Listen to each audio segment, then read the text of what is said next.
Welcome back once again to Classics of Ancient Mediterranean Studies 1103. Name this tune.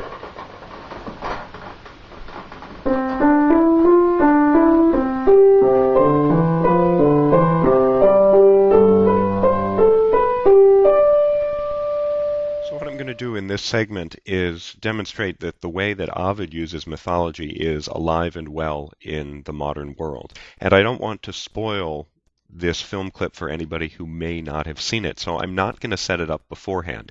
But what I'm going to say is pay attention to things in this clip that would seem to have a relationship to what Ovid is doing in Book 1 of Metamorphoses.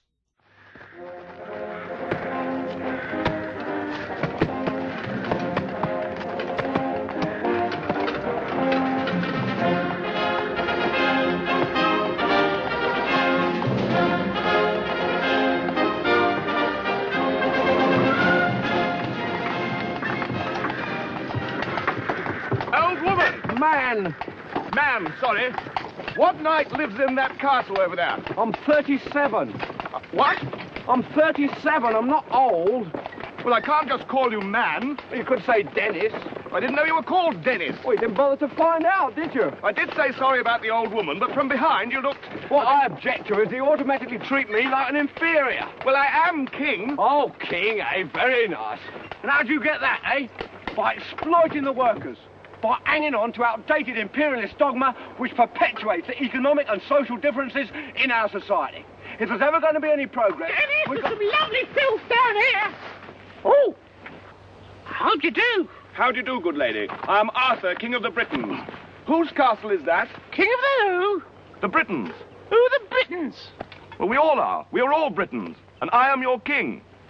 I didn't know we had a king. I thought we were an autonomous collective. You're fooling yourself. We're living in a dictatorship. A self-perpetuating autocracy in which the working classes... Oh, there you go, bringing class into it again. Well, that's what it's all about. If only people would... Please, good people. I am in haste. Who lives in that castle? No one lives there. Then who is your lord? We don't have a lord. What? I told you, we're an anarcho-syndicalist commune. We take it in turns to act as a sort of executive officer for the week. Yes. But all the decisions of that officer have to be ratified at a special bi-weekly meeting. Yes, I see. By a simple majority in the case of purely internal affairs. Be quiet. But by a two-thirds majority in the case of more... Be quiet. I order you to be quiet. Order, who does he think he is? I am your king. Well, I didn't vote for you. You don't vote for kings. Well, how'd you become king, then? The Lady of the Lake, her arm clad in the purest shimmering samite, held aloft Excalibur from the bosom of the water, signifying by divine providence that I, Arthur, was to carry Excalibur. That is why I'm your king. Listen, strange women lying in ponds distributing swords is no basis for a system of government. Supreme executive power derives from a mandate from the masses, not from some farcical aquatic ceremony. Be quiet! Oh, but you can't expect to wield supreme executive power just because some watery tart threw a sword at you. Shut up! I mean, if I went round saying I was an emperor, just because some moistened bint had lobbed a scimitar at me, they'd put me away. Shut up! Will you shut up? Ah, now we see the violence inherent in the system. Shut up! Oh, come and see the violence inherent in the system. Help, help, I'm being repressed. Bloody peasant! Oh, what a giveaway. Did you hear that? Did you hear that, eh? That's what I'm on about. Did you see him repressing me? You saw it, didn't you?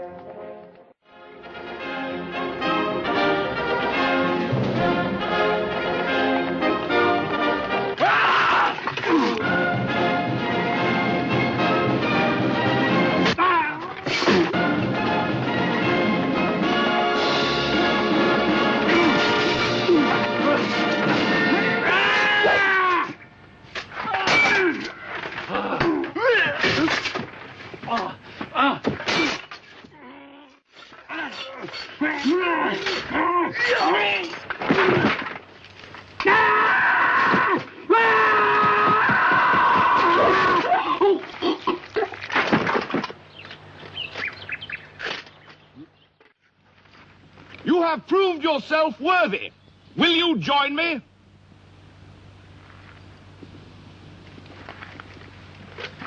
You make me sad. So be it. Come, Patsy. None shall pass. What? None shall pass. I have no quarrel with you, good Sir Knight, but I must cross this bridge. Then you shall die. I command you, as King of the Britons, to stand aside. I move for no man. So be it.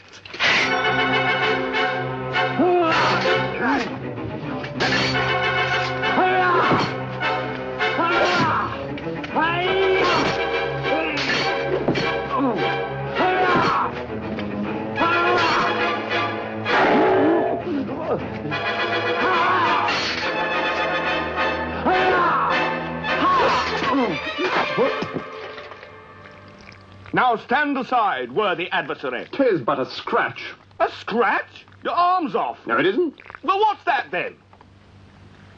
I've heard worse. You liar. Come on, you pansy.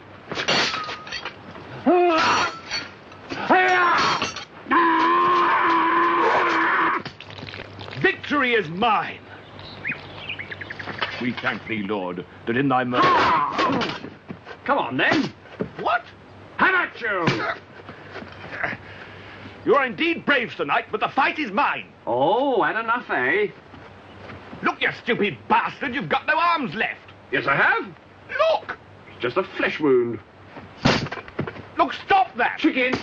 Chicken! Look, I'll have your leg. Right! Right, I'll do you for that. You what? Come here. What are you going to do, bleed on me? I'm invincible. You're a loony. The Black Knight always triumphs. How about you? Come on, then.